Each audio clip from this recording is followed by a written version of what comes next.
বাইরে নিম্নচাপের কারণে কাপড়-চোপড় একদমই শুকাইতে পারতেছিলাম না। তাই গ্যাসের চুলার মধ্যেই দিয়ে দিলাম। একটু রিস্কি তারপরেও দিয়ে দিলাম, কিছু করার নাই। কারণ কাপড় তো শুকাইতে হবে, বাচ্চা-কাচ্চা ঘরে আছে। তো আজকে কি করলাম সবটাই থাকবে আজকের ভিডিওতে। সম্পূর্ণ ভিডিওটা স্কিপ না করে দেখার অনুরোধ রইল। হ্যালো গাইজ, আসসালামু আলাইকুম। কেমন আছেন সবাই? আশা করছি সবাই ভালো আছেন। আলহামদুলিল্লাহ আমরা ভালো আছি। আজকে কিন্তু ঘুম থেকে ওঠার পরে আজকে আমি সব কিছু রেডি করে ফেলছি কী রান্না করব। কারণ গ্যাসের অবস্থা বেশি ভালো না, কারণ একটু সময় হলেই গ্যাস চলে যায়।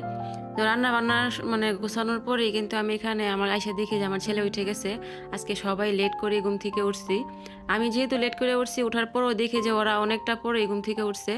আর কি অবস্থায় দেখেন যে কুয়াশায় একদম গ্লাস একদম মানে পানি পানি হয়ে গেছে একদম বরফে।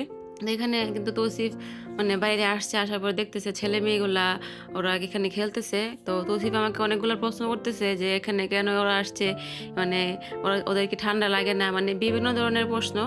আর আমার ছেলে কিন্তু একটু কৌতূহল বেশি, একটু কিছু দেখলে কিন্তু ওর একটু প্রশ্ন বেশি করে আর কি। রেডি হয়ে নিল, ঠান্ডার পোশাক পরে নিতেছে এখন। সবাই যেহেতু একসাথে উঠে গেছে, আমি সবার জন্য নাস্তা রেডি করে ফেলতেছি এখন। তো একের পর এক সবাইকে নাস্তা দেওয়ার পরেই আমি রান্না বান্না শুরু করে দিব। আর এখানে কিন্তু আজকে অনেকদিন পরে দেয়া তো পরোটা খাইতেছে, কারণ আমি ওদেরকে এখন বেশি একটা পরোটা দিই না, কারণ পরোটা সকাল সকাল খাইলে কিন্তু গ্যাস হয়ে যায়। তো দেওয়ার একটা প্রবলেম হয়ে গেছে, সেই জন্য আর ওদেরকে পরোটা বেশি খাওয়াই না। তো মাঝে মধ্যে আবদার করলে দিয়ে দিই আর কি নাস্তা। তো আমি এখানে ওদেরকে নাস্তা ঝামেলা শেষ করার পরে রান্না বান্না বসাই দিছি। কারণ একদিকে আমি মানে তাড়াহুড়া করতেছিলাম, কারণ একটু পরে গ্যাস চলে যায়। আর চলে যাওয়ার পরে কিন্তু একদম অবস্থা খারাপ হয়ে যায়, একদম গ্যাস নিভু নিভুভাবে আসে। আর মানে কাজগুলো আমি মানে সুন্দর করে করতে পারি না আর কি।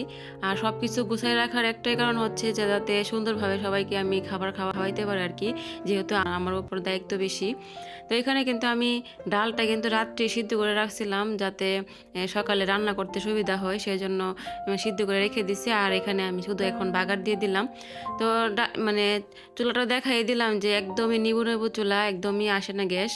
তো এটা পুরো ব্রাহ্মণবাড়িয়াবাসীর জন্য খুবই দুঃখজনক, কারণ আমাদের এখান থেকেই মানে গ্যাস সবার মানে পুরো বাংলাদেশে সাপ্লাই হয়, কিন্তু আমরাই গ্যাস পাই না। এর চেয়ে দুঃখজনক আর কোনো ব্যাপার হয় না। কারণ এগুলো নিয়ে আন্দোলন করেও কোনো লাভ নাই, কারণ দেখলাম তো অনেক আন্দোলন করা হয়েছে কিন্তু কোনোই রেসপন্স পাওয়া যায় নাই। তো অন্যদিকে বলা হইতেছে যে গ্যাস নাকি একদমই চলে যাবে। তো আর কি করার, তো পুরা কপাল নিয়ে এখন এইভাবেই কষ্ট করে রান্না বান্না করতে হয়। তো আমি মাছের বোনার জন্য এখানে আমি মাছগুলো ফ্রাই করে নিছি, আর এখন আমি মাছটা বোনাও করে ফেলছি। আর আমি কিন্তু শর্টকাটে দেখানোর চেষ্টা করতেছি, কারণ আমি একটু তাড়াহুড়ার মধ্যে কাজ করতেছি। এর মধ্যে আপনাদেরকে একটু একটু করে দেখানোর চেষ্টা করতেছি যে কি রান্না করলাম আর কি করতেছি মানে। তো আমার রান্না বান্না শেষ, এর মধ্যেই রান্না বান্না শেষ করার পরে কিন্তু দুই মানে ডেকচি পানি বসাইতেছি, কারণ সবাই গোসল করবে, যেহেতু আজকে একটু একটু রোদে দেখা পাইছি আমরা। তো রোদ রোদ আর কোনো ফ্যাক্টর না, কারণ শীতের সময় বেশি গোসল না করলে কিন্তু মানে অনেকটাই শরীর খারাপ হয়ে যায় আর শরীরটাই না যায়। তো আমি কিন্তু এখানে বারান্দায় আসছিলাম দেখার জন্য তো কী পরিস্থিতি। তো এসে দেখলাম যে ভালোই রোদ উঠছে। আর এখানে আমার ছেলে একটা গাছ লাগাইছে, তো গাছের মধ্যে আবার দেখলাম পাতাও উঠছে, দেখে কিন্তু অনেকটা ভালোই লাগছে। তো তুলসীরা এখনও দেখে নাই, দেখলে অনেকটা খুশি হবে গাছটা দেখলে।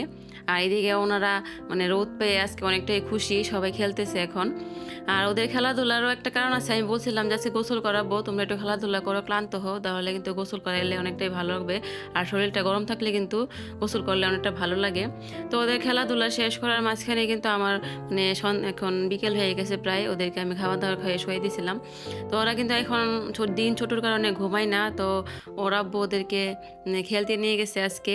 তো মানে কোনো সময় ওরা খেলতে যায় না, কিন্তু আজকে হঠাৎ করে কেন জানে মন চাইলো ওদের খেলতে যাওয়ার জন্য। তো ওদেরকে বিদায় করে দিয়ে আমি এখানে মানে বারান্দায় দাঁড়ায় দাঁড়ায় আবহাওয়ার ফিল নিতেছিলাম, কিন্তু প্রচণ্ড ঠান্ডার কারণে আমি আর মানে বাইরে টিকতে পারি নাই, ভিতরে চলে আসলাম। আর সন্ধ্যাও প্রায় হয়ে গেছে।